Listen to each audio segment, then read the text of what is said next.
Olá a todos, espero que todos estejam muito bem e vamos seguir aqui a nossa trilha final, final no sentido de chegarmos à conclusão do curso.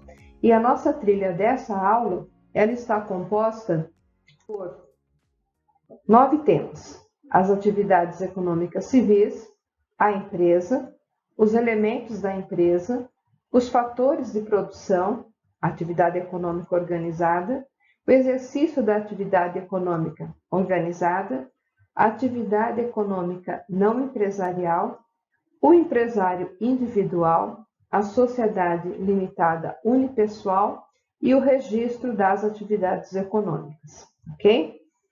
Bem, as atividades econômicas civis, elas são permeadas por algumas características que são muito importantes. Então, nós temos a simplicidade, o cosmopolitismo, a onerosidade e a elasticidade. O que seria, no entender de vocês, a simplicidade?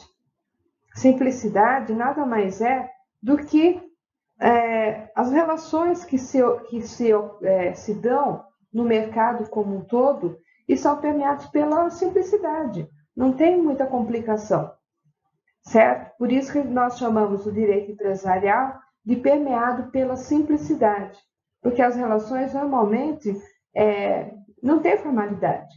Eu quero comprar um carro, eu vou a uma concessionária ou uma loja e compro um carro. Ah, professora, mas é muito complicado conseguir um financiamento. Sim, aí nós estamos falando de outra situação. O financiamento envolve o sistema bancário, o sistema financeiro. Mas em termos empresariais, é muito simples, né? Eu vou na loja, com dinheiro, compro um carro, pego o carro e vou embora. Ah, mas não é assim. Eu, para sair com o carro, eu tenho que licenciar o carro, eu tenho que pagar o IPVA. Exatamente. Então, entra o direito público e a questão do fisco, certo? O direito administrativo e a questão das taxas, ok? Então, quando nós falamos que uma atividade empresarial ela é simples, porque ela envolve só um processo de compra e venda sem qualquer complicação. Se advém alguma complicação, decorre de outro setor, outro departamento, ok? E por que é tão simples assim, né? Por que se busca essa simplicidade? Por uma razão muito tranquila. Se complicasse muito o processo de compra e venda, o processo econômico, o processo comercial, certamente haveria uma estagnação do desenvolvimento econômico e tudo ficaria complicado. Vamos mais à frente? Você vai comprar um carro. Entrou na loja de carro, escolheu o carro. Você vai financiar, então você depende do banco, da aprovação do crédito, do tempo para verificar a documentação. E após tudo isso, a loja vai dizer, ok, você tem o financiamento, agora vamos para a parte administrativa, documentação do carro, transferência do carro, cartório, etc, etc, etc. Isso tudo fez com que o processo como um todo demorasse, o processo como um todo impactasse aquele desenvolvimento econômico daquela loja ou daquela região. Entenderam? Por isso que a gente chama de simplicidade, né? O direito empresarial é uma coisa simples, é compra e venda. Agora, se você tem dinheiro, né? Se a gente vai com dinheiro numa loja, chegar lá e falar, eu quero comprar esse carro. O carro custa 50 mil reais. Olha, tá aqui, eu tenho cash esse dinheiro. O dono da loja, o dono da concessionária vai tomar ele mesmo as providências para liberar logo o automóvel para você. É nesse sentido. A gente pode até pegar um exemplo mais simples. Vou comprar um vestido na loja X. Entrei, provei, paguei e fui embora. Ok? Bom, a gente precisa também pensar que o direito empresarial ele é cosmopolita. Em que sentido? As mesmas práticas que se faz no Brasil, se faz no mundo inteiro. Os processos de compra e venda sempre são os mesmos. Não muda nada, muda a mercadoria, não é? Mas não muda nada mais do que isso. E sempre eles têm presente nessa relação contratual a onerosidade, ou seja, a atividade ela é econômica e ela é organizada e sempre busca o lucro. Portanto, qualquer atividade econômica civil, ela será uma atividade econômica civil permeada pela onerosidade, pelo valor, pelo acréscimo do lucro. Entenderam? Muito bem. O direito empresarial também é permeado pela elasticidade. O que é a elasticidade? A elasticidade são que a gente vai, como vendedor, vai se adaptando às novas situações. Como vendedor, ainda que seja fragmentado aquele processo, o empresário ele se adequa. Um exemplo disso nós temos com a pandemia. Muitas lojas, muitos restaurantes, muitos mercados que não vendiam no e-commerce, com a pandemia acharam a única solução possível naquele momento e passaram então a fazer seus processos de compra e venda através da internet, através das redes, né, de computadores.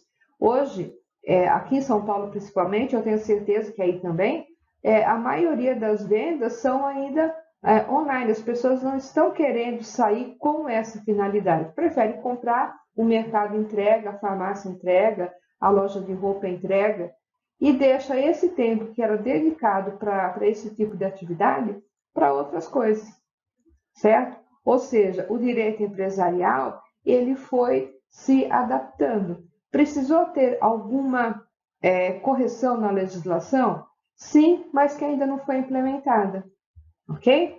Então, a gente tem nesse sentido que o direito ele vai sempre se adaptando às realidades que vão surgindo. Até um outro exemplo que é bem interessante, vejam a questão da utilização da internet para compra e venda.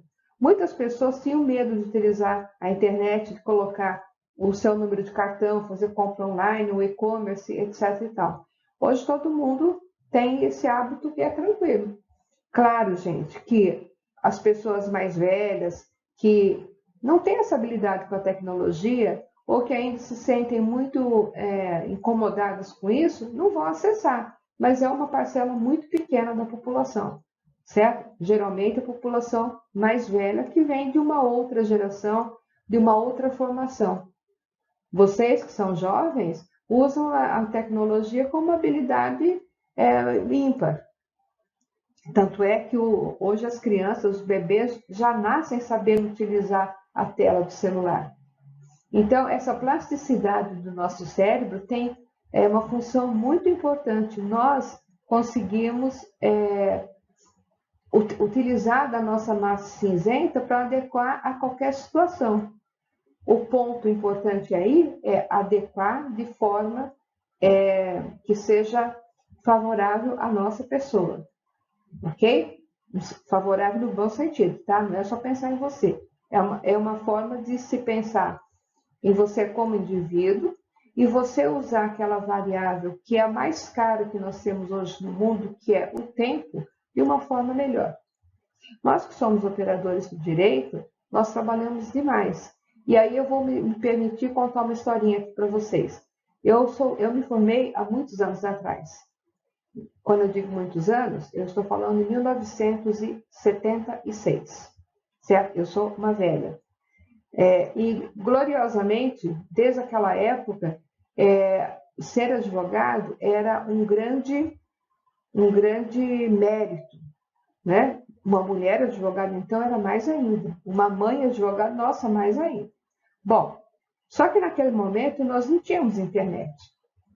Todos os procedimentos eram feitos na máquina de escrever com 5 vias carbonadas, porque existia o processo principal, o processo auxiliar, o processo não sei o que, o processo não sei o que lá. Se errava, tinha que raspar com uma gilete e acertar exatamente aquele lugar da máquina de escrever para que o carbono batesse a letrinha no mesmo lugar. Todos os documentos eles eram numerados e um a um juntados ali naquele processo, virava um calhamaço. A gente usava carrinho para carregar os processos, não era pastinha, era carrinho. Era uma coisa muito doida, porque hoje, olhando sob esse olhar, fala quanto que evoluiu a economia, a tecnologia e quanto as empresas precisaram se adequar para atender essas novas demandas. Hoje, nós, advogados, utilizamos a internet para absolutamente tudo. Hoje, nós autenticamos documentos pela internet. Então, veja que ficou muito mais fácil, porém, ficou muito mais fácil. É uma atividade hoje do advogado que trabalha na área empresarial muito requisitada, mas há uma seleção natural daqueles que têm aquele conhecimento multidisciplinar, sabe? Que conhece de tudo um pouco. Hoje não existe mais aquele profissional que só sabe isso. Ele tem que saber isso muito bem, mas conhecer o entorno disso. Entender o que eu quis dizer? Então, se você vai se especializar, você gosta do direito empresarial, quer atuar nessa área, ok, vá firme, aprofunde seu conhecimento.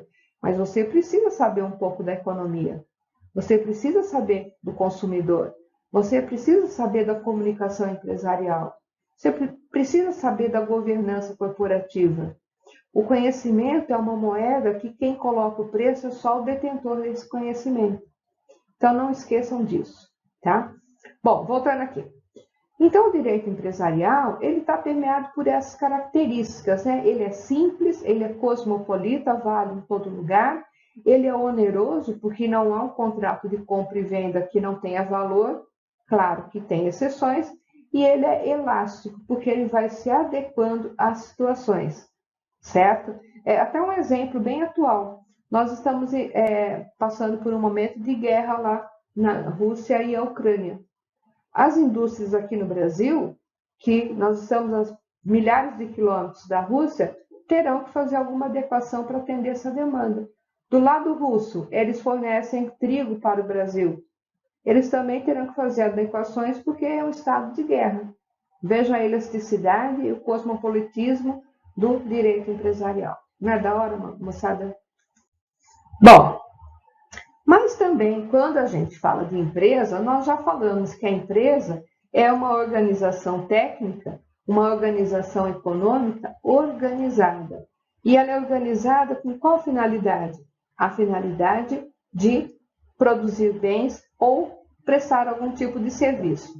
Então, a gente já pode ter aqui uma definição de empresa que aliás, cai na maioria das provas da OAB, essa questão cai. O que é uma empresa? Claro que não com essa simplicidade do que é uma empresa, né? Mas vamos lá. A definição técnica, que é a melhor de todas, é uma organização técnico-econômica. Técnico-econômica porque ela tem mão de obra, tem insumos, tem o monopólio da informação, o empresário assume o risco do negócio, ele utiliza o capital e o trabalho para organizar aquela atividade e ele ele realiza lucros. A empresa é uma organização técnico-econômica. Ela é destinada à produção de bens e produção e prestação de serviços, que combina trabalho e capital, objetivando lucro. Mas aqui nós acrescentamos uma palavrinha nova que é muito importante. Assume o quê? O risco. O que é assumir o risco? Assumir o risco significa que o empresário, ele constituindo a empresa, ele pode, sim, ter sucesso e ter lucro, ou não. Ele pode alegar para o fisco mais à frente, eu não posso pagar tributos porque minha empresa não foi bem? Não, não pode. Ele assumiu o risco da atividade econômica. Ele pode alegar, o meu funcionário, ele estava doente, por isso que não abriu a loja, por isso que eu não pude entregar o seu produto, e por isso que isso ou aquilo? Não. Ele assume o risco da atividade econômica que ele vai realizar. Ok? Muito bem. Mas nesse ponto a gente já pode pensar que, dentro da teoria da empresa, outros elementos foram introduzidos a partir de 2002 na alteração do Código Civil. Então, o empresário, que é a pessoa física ou jurídica, maior e capaz, que exercer uma atividade econômica organizada de prestação de serviços ou de produção de bens, assume o risco da atividade econômica, empregando mão de obra, utilizando um estabelecimento empresarial e objetivando lucro. Ok, isso é muito simples, né? Mas vamos fazer uma definição mais técnica aí. Veja aí no seu material. O empresário é o sujeito de uma atividade empresarial. Ele tem a iniciativa e o risco do exercício dessa atividade. Então, olha só, ele tem o risco. Risco, que parece é o que eu estou fazendo aqui, o risco é inerente ao empresariado. O empresário que não corre risco, ele não é empresário, certo? E ele tem o quê? O exercício. Exercício no sentido de que ele pratica algum tipo de atividade, assumindo o risco da atividade com qual objetivo? O objetivo de lucro. Ok? Empresário, lucro. Ou vocês acham que existe algum empresário que a intenção dele é só atender a clientela sem ter lucro? Não é. Ok? Muito bem. O empresário, para ele ser caracterizado como tal, o que ele precisa? Reunir recursos, ou seja, juntar recursos, criar um estabelecimento comercial com uma estrutura sólida e pensar que ele não pode fracassar, ele precisa da colaboração de todos os pares para que não fracasse, porque ele é aquele que corre o risco da atividade econômica, certo? O que é a reunião de recursos? O empresário, quando ele vai constituir uma empresa, ele vai utilizar do capital social, que será o ato de constituição da empresa. Esse capital social é dividido em cotas, e essas cotas farão uma composição desse capital que vai dar origem à empresa. Na constituição de uma empresa, e vamos usar aqui como parâmetro uma sociedade limitada. Na sociedade limitada, os sócios, não existe sociedade limitada de um sócio só, nesse exemplo que eu estou passando aqui, ok? Uma sociedade limitada. Nessa sociedade, nós temos 2 sócios, vamos até colocar o que é bem usual, marido e mulher.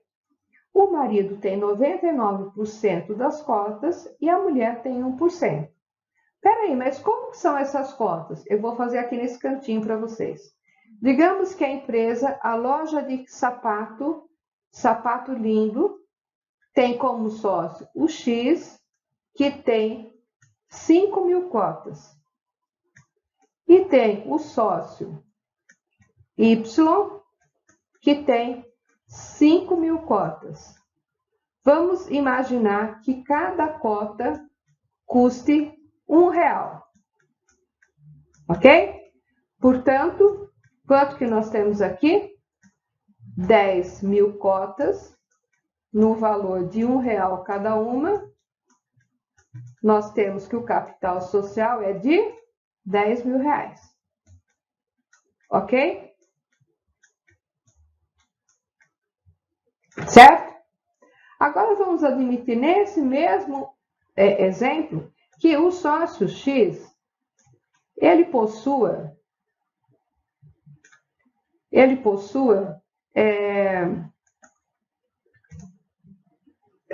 vamos colocar aqui 999 cotas.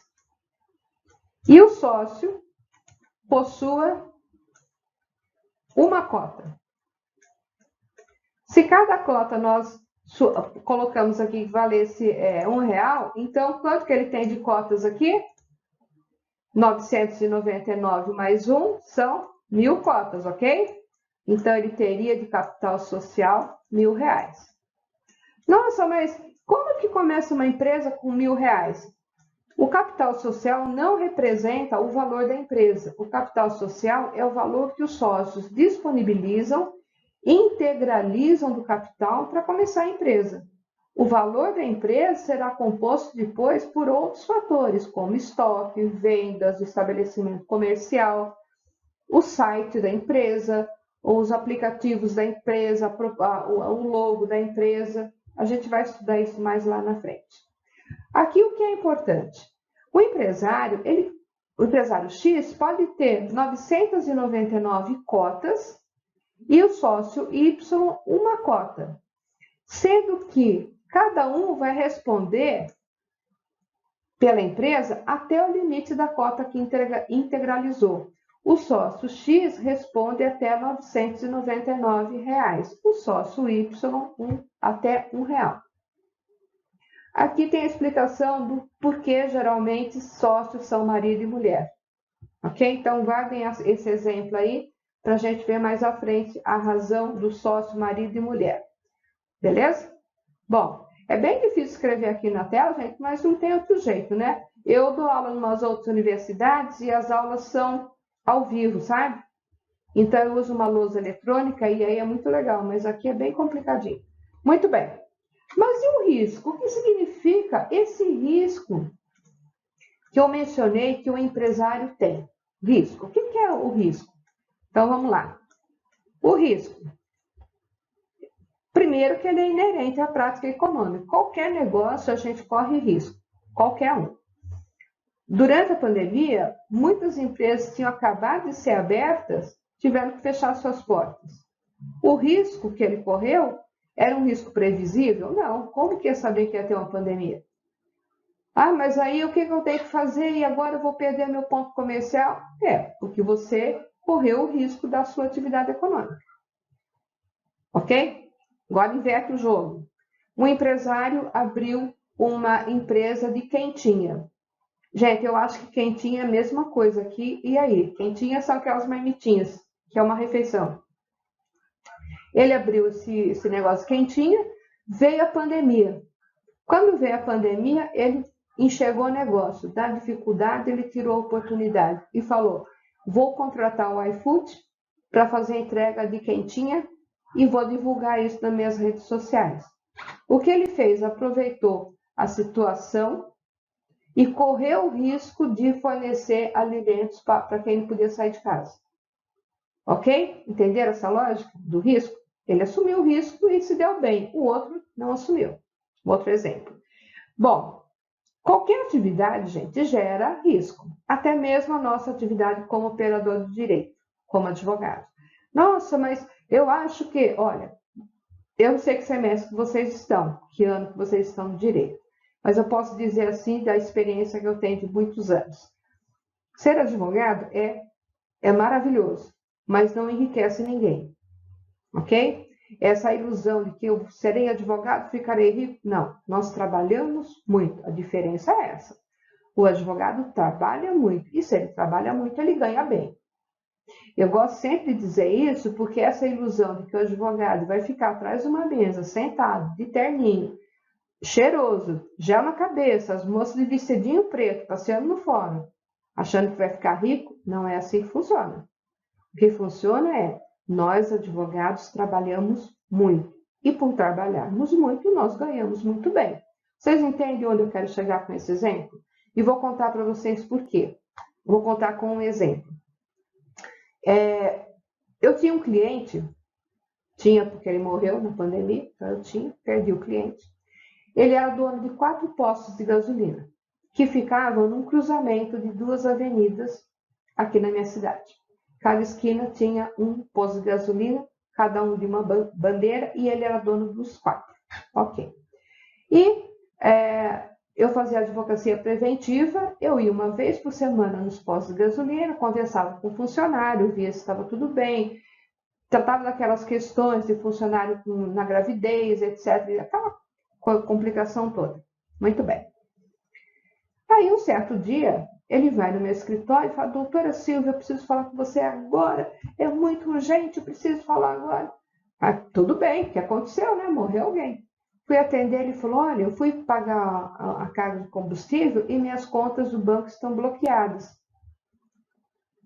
Então, eu não posso pegar dinheiro em lugar nenhum. Eu falei: mas você precisa ver por que está bloqueado. Você recebeu alguma intimação de oficial de justiça, alguma comunicação? Não, não recebi nada. Tem que saber o que é isso. Ele falou: então faz o seguinte, vê tudo aí, faz que eu tenho que pagar combustível. Combustível só se paga à vista, né, gente? Em cash. Ok. Aí eu virei o meu computador para o meu lado aqui, fiz a pesquisa e falei, nossa, seu fulano, eu já localizei de onde vem esse bloqueio das suas contas bancárias, essa penhora online. Então, é preciso resolver isso imediatamente. Eu vou já peticionar para o juiz e tal, já falei os procedimentos que eu ia fazer. Aí ele falou para mim, claro, claro, vai fazendo aí, vai fazendo. Eu falei, olha, o meu honorário, nesse caso aqui, como é fora do nosso contrato, é de X. E ele me respondeu, a senhora está louca? Acho que eu vou pagar esse valor para a senhora por uma coisa que em 5 minutos a senhora achou aí no computador? Tá louca, eu vou embora. Falei, tudo bem. Bom, lá foi ele, foi embora. Aí ele disse que ia procurar outro profissional. Ok, isso é normal. Passou umas 2, 3 horas, lá voltou ele desesperado de novo. Ai, doutora Silvia, eu mudei de ideia, é melhor a senhora fazer, porque não sei o quê, porque não sei o que lá, mas é muito caro isso que a senhora cobra. Aí eu falei para ele, fulano, eu não estou te cobrando pelo trabalho. Eu não estou cobrando caro por um trabalho que você está achando que é muito simples. O trabalho só foi simples porque eu estudei e aprendi a fazer esse trabalho de uma forma mais simples. Então, a diferença está aí. Eu adquiri no transcorrer da minha vida profissional a experiência para poder tornar esse sufoco seu, esse desespero, numa coisa mais simples.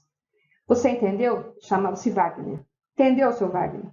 Eu não estou cobrando por entrar no computador e achar lá onde o senhor deve. Eu estou cobrando pelo meu conhecimento. Ah, então pode fazer não sei o quê. E no meu escritório, a maquininha de cartão fica do meu lado, do lado do meu celular. Aprendam isso também. Trabalhar de graça, nem pensar.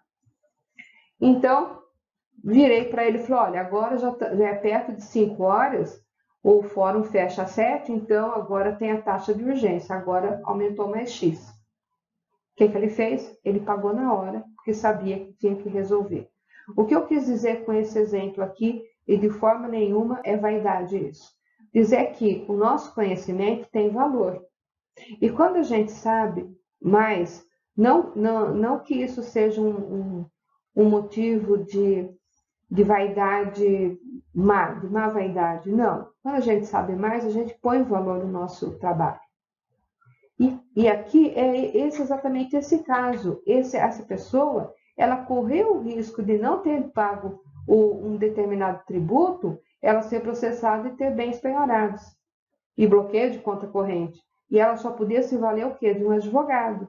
E o advogado que sabe fazer isso rapidamente custa caro. Entenderam? Então é só mesmo uma dica para vocês verem como a gente tem que se valorizar. Certo? Bom, então continuando.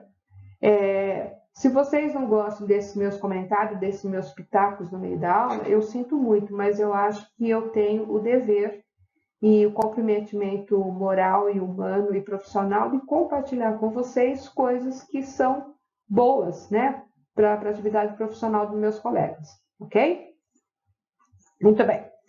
Bom, quando a gente fala também da questão do risco, e aqui eu dei esse exemplo que é uma questão do risco. Essa pessoa que era dona dos postos correu o risco de, não pagando os impostos, ter os seus bens bloqueados. Agora, deu de chorar? Não, agora ficou mais caro por conta dessa urgência. Muito bem. Bom, às vezes, se o empresário não corre o risco, ele viabiliza o negócio. Porque ele fala, não, eu não posso vender a crédito, porque eu posso não receber. Mas ele tem que correr o risco. Existem algumas lojas, aqui onde eu moro, gente, tem muita loja chinês. Aí também deve ter, né? Tem muita loja de chinês. Chinês, eles não aceitam cartão. Tem que ser dinheiro. Hoje em dia, ninguém anda com dinheiro. Então, tem que aceitar cartão. Então, eles foram vendo que em um certo momento que as pessoas entravam na loja e iam pagar, era cartão de débito ou cartão de crédito. Não aceitamos cartão, só dinheiro. O que acontecia? O consumidor ia embora. Eles começaram a mudar isso, porque o risco que eles estavam correndo de não efetuar a venda era muito grande. Mas na frente da loja desse chinês, tinha outra loja de chinês que pegou esse lance no ar e já colocou uma placa lá, aceitamos todos os cartões. Entendeu? Isso que é o risco. Ou eu me adequo à realidade como empresário, ou eu entro nessa onda comum aos empresários, ou eu assumo um risco muito maior da minha atividade econômica. Aí você pode falar assim, mas o que isso tem a ver com o direito? Tem a ver que isso você orienta o seu cliente, e isso custa, isso tem valor, é conhecimento, ok? Muito bem. Então, quando a gente pensa assim, né? Puxa vida, mas é tão difícil ser empresário? Mas o empresário, ele vai sempre precisar de um advogado.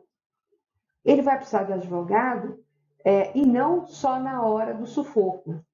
Porque muitas empresas só lembram do profissional de direito quando tem uma ação trabalhista, quando tem que resolver um contrato, coisa do tipo. Então você, como em breve será um advogado, já faz contato com algumas empresas que você conheça, sugere uma advocacia preventiva, sem ser advocacia contenciosa, faz uma visita mensal para o seu cliente, vê se está tudo bem, aparece todo feliz da vida, mas com profissionalismo. Ok? Bom, então quem é empresário para a lei civil? Artigo 966 do Código Civil.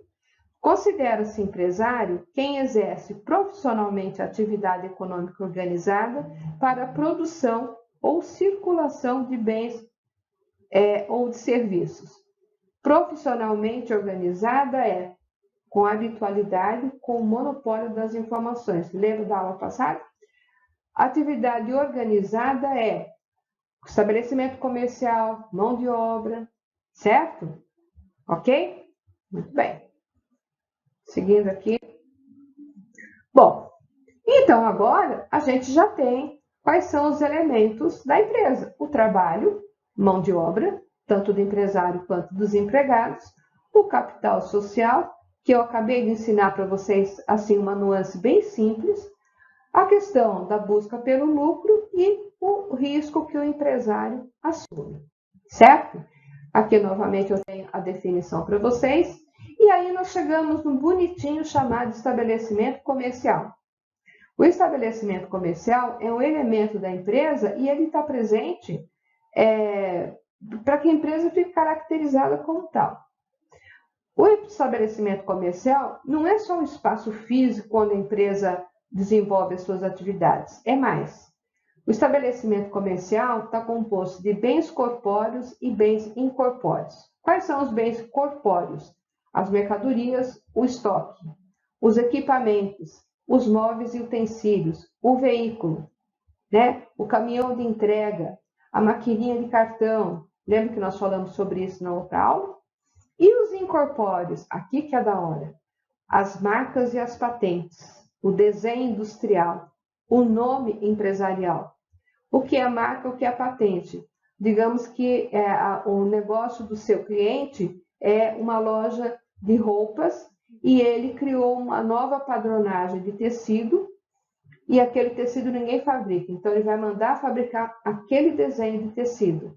Ele vai, então, submeter ao INPI, Instituto Nacional de Propriedade Industrial, que vai registrar em nome dele aquele desenho e ele vai partir, a partir daí, fazer o uso exclusivo desse desenho, dessa padronagem na loja dele. Se alguém quiser usar essa padronagem, terá que pagar royalties para ele. Olha que da hora. E a marca? Veja um exemplo que a gente tem aqui. Aqui no símbolo da faculdade que vocês estão, da universidade. É um símbolo que está registrado, ninguém pode usar esse F aí inadvertidamente, ok? Era que eu voltei aqui, fui errado. Muito bem. Bom, então, a gente já sabe que o estabelecimento comercial é muito além. Inclusive, gente, o site da empresa, a marca da empresa, as redes sociais da empresa. Vocês acreditam que eu fiz uma separação, um divórcio? Acho que tem um mês, mais ou menos, agora. E eram duas pessoas que tinham um patrimônio bem representativo. Sabe onde enroscou o divórcio consensual? No compartilhamento da conta do Instagram. Isso porque o casal tinha uma empresa e a empresa seria também, né, passaria por uma alteração do contrato social, a esposa saindo da empresa. Era uma premissa lá do divórcio do casal. E a briga era, a conta do Instagram fica comigo. E aí a discussão foi para esse caminho, né? A conta do Instagram é um patrimônio imaterial, é um bem incorpóreo da empresa? Então, sim, é incorpóreo. Aí a defesa, que era o meu caso, justificou como sendo um bem incorpóreo, pertencente à empresa, portanto, não poderia ficar com a separanda, né? A divorciando, ok? Então, agora nós já podemos fazer uma definição tranquila do que é estabelecimento.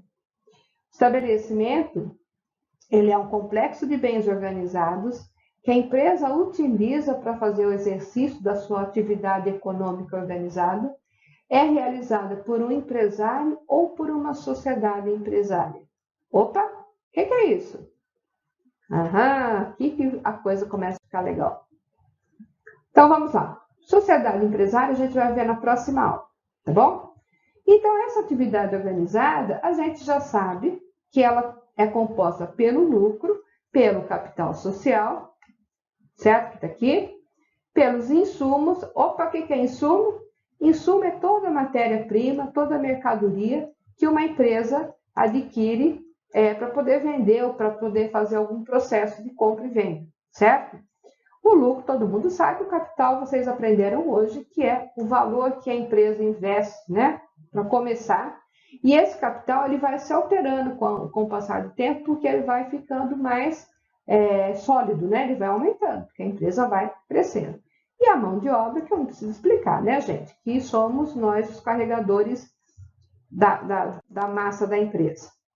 Mas aí a gente também já pode ver que esse ponto aqui do profissionalismo do empresário, ele é muito importante, porque ele precisa trabalhar com habitualidade, com pessoalidade, e ele tem que ter o monopólio das informações. Ele tem que saber tudo da empresa, certo? Vejo que a empresa não é só um mercadinho. Bom, existem também aquelas atividades que não são exploradas por empresários, que elas existem, mas não são empresários. Então, vamos colocar primeiro a gente aqui, ó. O advogado é um profissional liberal. Prestação de serviços direta. O borracheiro, o jardineiro, quem mais? A empregada doméstica. Os empresários rurais. Empresários rurais, nós não estamos falando de agronegócio, estamos falando daquele empresário que tem um sítio, que tem a horta, que vende um pouquinho no mercadinho lá do bairro dele. Não é agronegócio, certo? Eu posso falar aqui de São Paulo. A gente não tem aqui no entorno nenhum sítio, nenhum lugar, nada disso. Então, todos os empresários rurais do cinturão verde da cidade da Grande São Paulo, eles são não empresários que plantam e trazem para a cidade de São Paulo. Ok? Curitiba deve ser um pouco diferente, porque vocês vivem muito melhor do que a gente, né? Vamos combinar assim. Eu adorei Curitiba, gente, adorei. Bom, cooperativas. As cooperativas são um grupo de associados que colaboram ou mensalmente, ou como comprando um título dessa cooperativa, e o objetivo dela não é ter lucro. Qualquer atividade que ela exerça e qualquer remuneração ou lucro que advenha das práticas comerciais tem que ser compartilhado com os seus cooperados em determinado momento do ano. Então, apesar de parecerem que são empregados, o jardineiro não é empresário. Desculpa, eu falei empregados, mas é empresários. O jardineiro, ele não é empresário. Ele exerce a atividade dele de forma autônoma. O advogado não é empresário. Ele é o quê? Um profissional liberal. Aí, se for uma associação de advogados, aí você já está respondendo. É uma associação. Aí terá até mesmo seu CNPJ. Beleza? Empresário rural, eu já expliquei, e as cooperativas, que vocês também já sabem. Muito bem? Então, a gente sabe agora que empresário individual é uma coisa e sociedade empresária é outra. Empresário individual é o que nós tratamos até agora. A sociedade empresária é um grupo de pessoas que reúnem-se, investindo um capital social para praticar uma atividade empresarial. Nós vamos ver isso na próxima aula, ok? Muito bem? Existe também essa modalidade, que é uma modalidade, digamos que relativamente nova, que é a sociedade limitada unipessoal. Ela é uma sociedade limitada, mas de um sócio só. Por isso que eu falei agora há pouco, que a gente estava falando ali da sociedade limitada de sócios, porque existe essa exceção. O direito é isso, né, gente? Tem muita exceção. Então, a sociedade constituída por um sócio só, ela é chamada de unipessoal, ok? E onde se processam, então, os registros dessas atividades econômicas? Para empresas, sociedades empresárias, nas juntas comerciais de cada estado. Junta Comercial do Paraná. Deve ser assim, né, gente? São Paulo é JuCesp.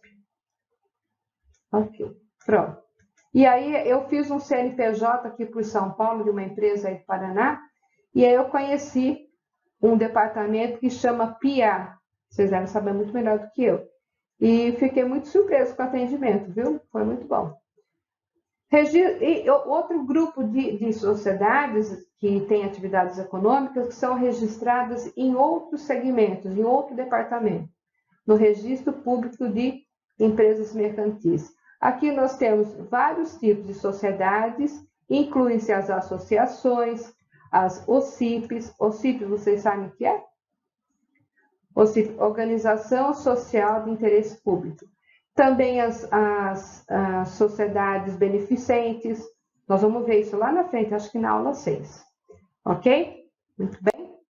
E aqui a gente termina a nossa segunda aula, que foi bem densa, né, gente? Eu contei uns casos aí no meio, porque eu acho que a gente vai aprendendo junto.